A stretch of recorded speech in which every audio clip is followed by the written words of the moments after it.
Bonjour! Aujourd'hui, on va vous montrer comment faire des opérations avec les fractions, surtout les additions pour l'instant, avec le mur des fractions. Alors, disons que j'ai 2 tiers plus 1 quart. Je vais donc prendre 2 tuiles qui représentent 1 tiers de mon tout, plus une tuile qui représente le quart de mon tout. Alors, j'ai 2 tuiles d'1 tiers plus une tuile d'1 quart. Maintenant, mon but, ce serait de représenter cette somme de tuiles-là avec un seul type de tuile. Donc, j'ai plusieurs choix, des dixièmes, des douzièmes, des huitièmes, des sixièmes, des cinquièmes, ainsi de suite. Alors, je pourrais faire des tests. Alors, disons que je prends les dixièmes et que j'essaie de représenter la somme avec des dixièmes. Bien, je m'aperçois que je n'ai pas tout à fait la somme et si je mets 10 dixièmes, bien, j'en ai trop. Donc, les dixièmes ne sont pas un bon choix. Alors, je pourrais essayer des huitièmes. Avec les huitièmes, je m'aperçois aussi que si j'en prends 7, il m'en manque un petit bout. Si j'en prends 8, bien, j'en ai trop. Donc, je peux y aller par tâton de cette façon-là. Ou, à un moment donné, l'élève par tâton pourrait se dire, bien, on va aller essayer des douzièmes. Et en prenant des douzièmes, bien, on s'aperçoit que j'ai besoin de 11 tuiles de 1 douzième chacune pour représenter ma longueur. Donc, je pourrais juste venir m'assurer que c'est bel et bien la même longueur. Alors, 2 tiers plus 1 quart, ça représente 1, 2, 3, 4, 5, 6, 7, 8, 9, 10, 11. 11 douzièmes.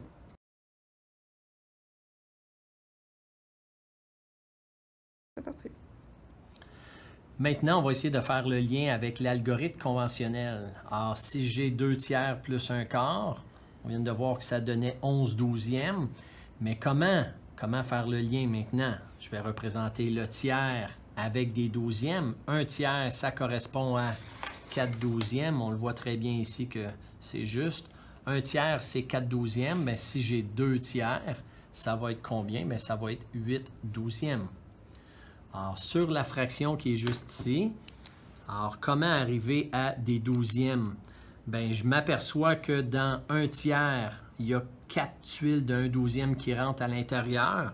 Alors, je vais avoir 4 fois plus de tuiles si je veux avoir des douzièmes. Donc, c'est pour ça que je peux dire j'ai 4 fois plus de tuiles de douzième. Ça va donc me faire 8 douzièmes.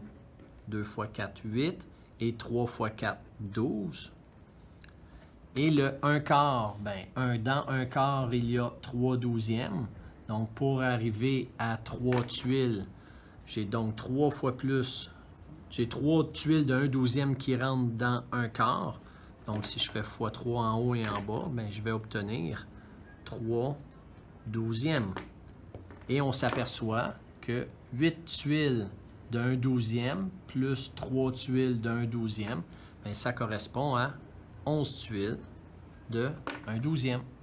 Donc, 2 tiers plus 1 quart donne 11 douzièmes.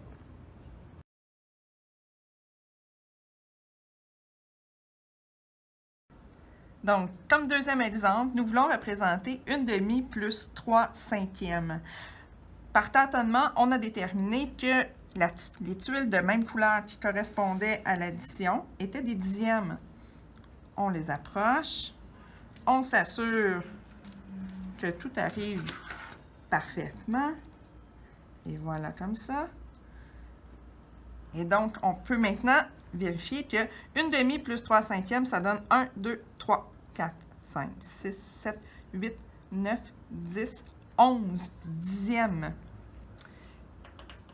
Si on veut passer avec l'algorithme maintenant, faire le lien avec l'algorithme, donc je sépare ici, ma demi, donc correspond à 5 dixièmes. Ça veut dire que j'ai besoin de 5 tuiles mauves pour une tuile rose.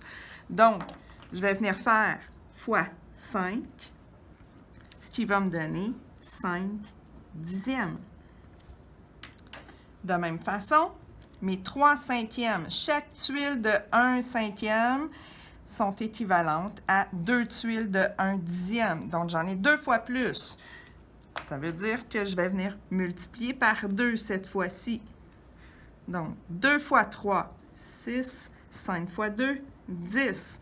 Ce qui me donne un total de 11 dixièmes.